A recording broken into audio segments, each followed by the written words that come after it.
कुमार का तो काम मान लीजिए गांजा से चल जाता कि सबके मुंह में दांत होता है, लेकिन नीतीश कुमार के पेट में दांत होता है। नहीं है या काबिल नहीं है उससे ज़्यादा। नहीं, पहली बात तो ये कि लालू यादव ने तो यादवों को ऐसा कर दिया कि यादव आज मुख्य धारा से कट गया। तो नहीं करने के पीछे कारण भी है, पढ़ाई लिखाई का भी आदमी के जीवन पर बहुत प्रभाव पड़ता है। 9वीं फेल का टैग इनके ऊपर लग चुका है और बस सस्ती लोकप्रियता के लिए इनका आश्वासन है और इनका घोषणा है, इससे ज़्यादा कुछ। नक्सलवादियों को पकड़ते हैं और उनको मुख्य धारा में आने के लिए आप उनके सारे अपराधों को माफ़ कर देते हैं।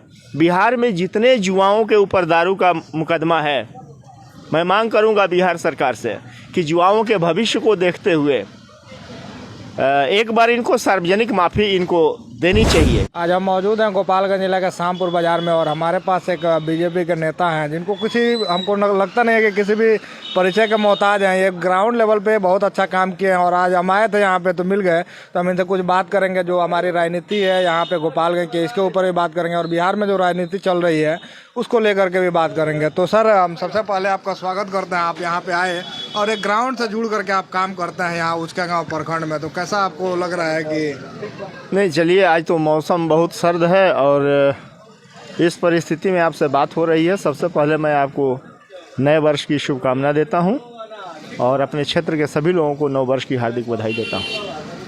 जी सर, हम एक चीज़ आपसे पूछना चाहेंगे कि लोग आते हैं सरकार में और अपनी सरकार भी बना लेते हैं और सरकार बनाने के बाद कोई युवा के नाम पे सरकार बना लेता है और युवा के नाम पे सरकार बना लिया। जैसे तेजस्वी यादव बोले थे कि जैसे ही हमारी सरकार आएगी तो हम युवाओं को जो है 10 लाख रोजगार देंगे, उस पर सर क्या बोलना चाहेंगे? तेजस्वी यादव ने क्या बोला और उनके बातों पर भरोसा करना चाहिए कि नहीं करना चाहिए, इसके पहले उनके पिताजी जो बिहार में 15 साल तक हुकूमत किए, उससे पूरा बिहार वाकिफ़ है। 15 वर्षों में बिहार को विकास से मरहूम रखने का अपराध किया लालू जी ने और लालू जी के राजनीतिक उत्तराधिकारी के रूप में ये बिहार में अपने आप को स्थापित किए हुए हैं। तो मुझे नहीं लगता है कि इनके पिताजी ने जिस तरह से बिहार का विकास किया उससे हट करके ये कर सकते हैं। ये आश्वासनों के नेता हैं, ये लोग घोषणा के नेता हैं। सत्ता पाने के लिए कोई भी घोषणा करके सत्ता में हम आ जाएं, इससे आगे ये लोग ना कुछ कभी सोचे हैं ना कभी ये कुछ सोच सकते हैं। जी, अभी बोला था कि युवा हम आएंगे तो पहले ही कलम में 10 लाख युवाओं को रोजगार दे देंगे। अभी युवा जो है सड़क पे है, वहाँ पे प्रदर्शन कर रहा है, इतनी ठंड में जो है वहाँ जाके प्रदर्शन कर रहा है, उसके बाद जो है उनके ऊपर लाठी चार्ज भी किया जा रहा है। मैंने आपसे कहा ना, बिहार में लालू जी जब थे तब भी आए दिन शिक्षकों पर लाठी चार्ज होती थी, काम मांगने वाले लोगों के ऊपर लाठी चार्ज होती थी। और पटना में जो हो रहा है अभी तो कम हो रहा है। अभी जितना समय बीतेगा उतना ही इनके दिए गए आश्वासनों को पूरा करने के लिए युवा सड़कों पर आएंगे। इन्होंने कहा था कि हम आएंगे और 10 लाख लोगों को हम नौकरी देंगे। अब ये सस्ती लोकप्रियता के लिए इस तरह की घोषणा करना, मुझे लगता है कि ये बहुत अच्छी चीज़ नहीं है लोकतंत्र के लिए। पैर उतना ही पसारना चाहिए जितना चादर हो। बिहार को अपने बजट को भी देखना होगा और उसके मुताबिक राजनेताओं को घोषणा करना होगा। आज बिहार पूरी तरह से सरकार के अदूरदर्शितापूर्ण रवैये के कारण आर्थिक संकट के दौर से भी गुजर रहा है। नीतीश जी ने अपने जिद में शराबबंदी कर दिया। मैं शराबबंदी का विरोध नहीं करता हूँ, शराबबंदी होना चाहिए, लेकिन अब इस शराबबंदी के आड़ में कोई ऐसा गांव नहीं है जिस गांव का 10, 15, 20 जुआ चार्जशीटेड नहीं हुआ हो। कुछ दिनों के बाद स्थिति ये होगी कि हर जुआ को लोग चोर के रूप में याद करेंगे, क्योंकि जब वो जेल से आएगा, घर में गांव में जब जाएगा तो लोग कहेंगे कि ये जेल से आया हुआ है। तो सरकार की ये जो गलत पॉलिसी है, आबकारी नीति है, इसका सबसे दुष्परिणाम ये रहा कि बिहार में कानून व्यवस्था के नाम पर काम करने वाली पुलिस आज सब काम छोड़ करके सिर्फ दारू रोकने के लिए, शराब रोकने के लिए पड़ी हुई है। जबकि उत्तर प्रदेश में दारू बिक रहा है, झारखंड में दारू बिक रहा है, बंगाल में दारू बिक रहा है और फिर इतना बड़ा बॉर्डर है, इसको रोक पाना क्या व्यवहारिक है?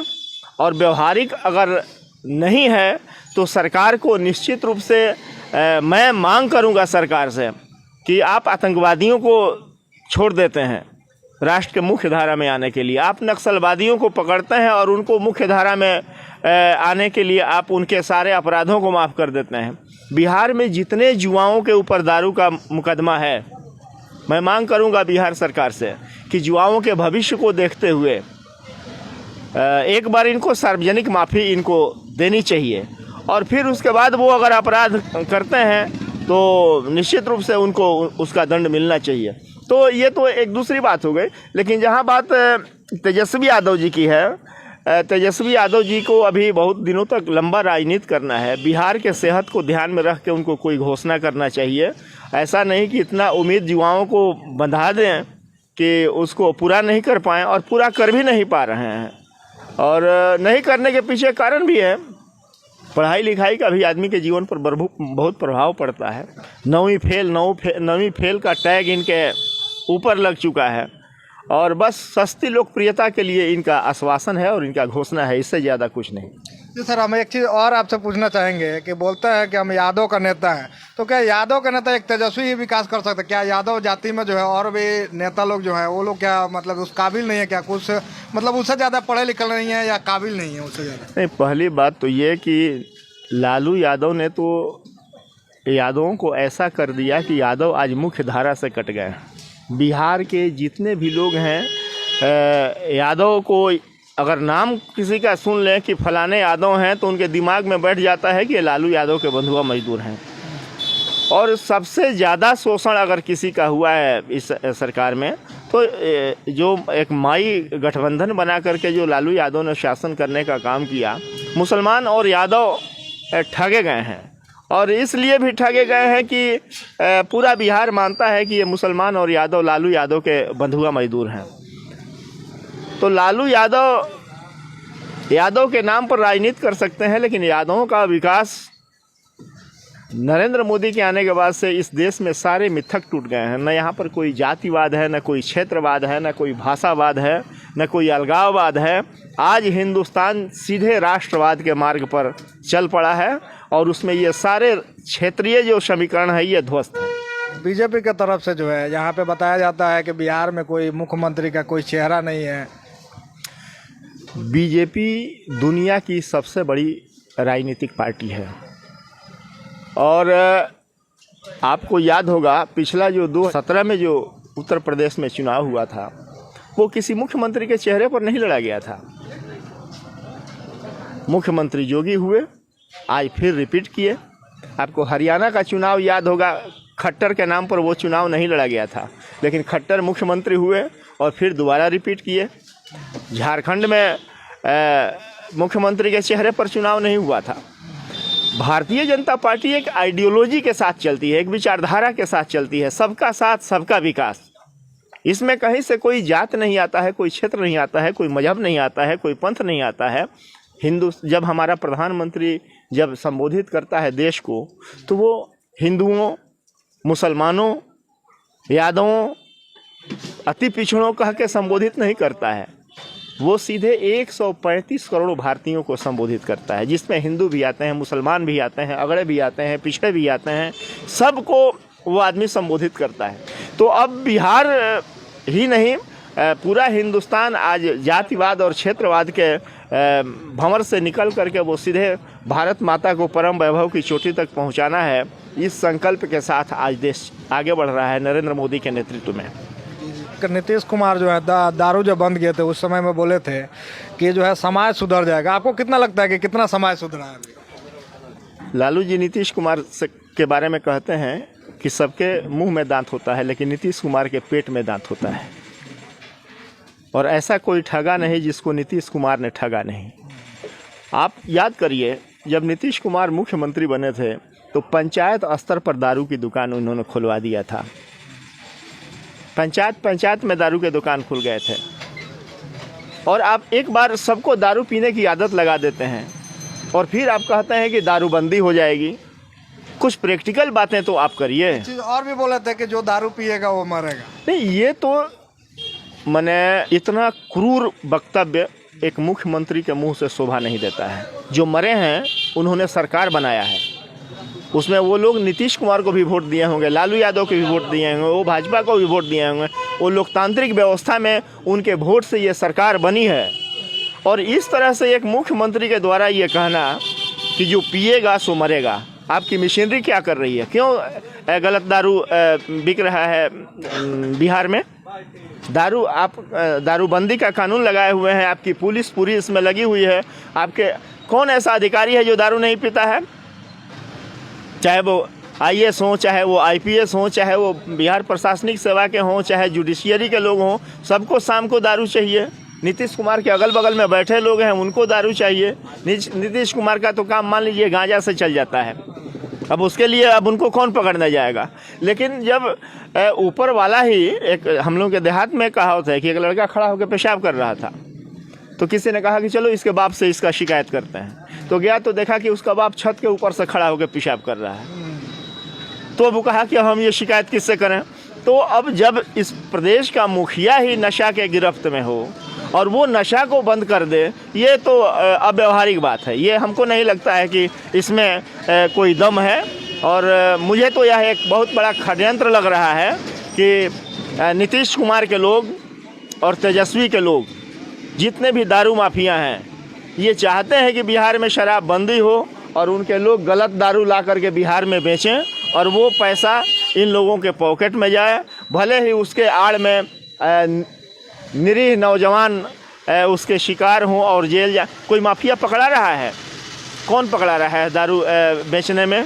एक सीधे साधे लड़के पकड़े जाते हैं, किसी के पास से 25 बोतल पकड़ाता है, किसी के पास 30 बोतल पकड़ाता है। लेकिन वो जो ट्रक लाता है, भर भर के ट्रक जो लाता है और ट्रक से जो डिलीवरी उसको थोड़ा थोड़ा मात्रा में किया जाता है, तो वो तो लड़के पकड़े जाते हैं।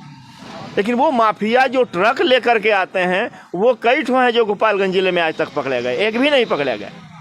तो इसलिए मुझे लगता है कि सरकार की ही इसमें मिली भगत है और ये राजद और जदयू के दोनों लोगों के मिली भगत से ये सारा चीज़, ये गलत दारू का धंधा बिहार में फल फूल रहा है।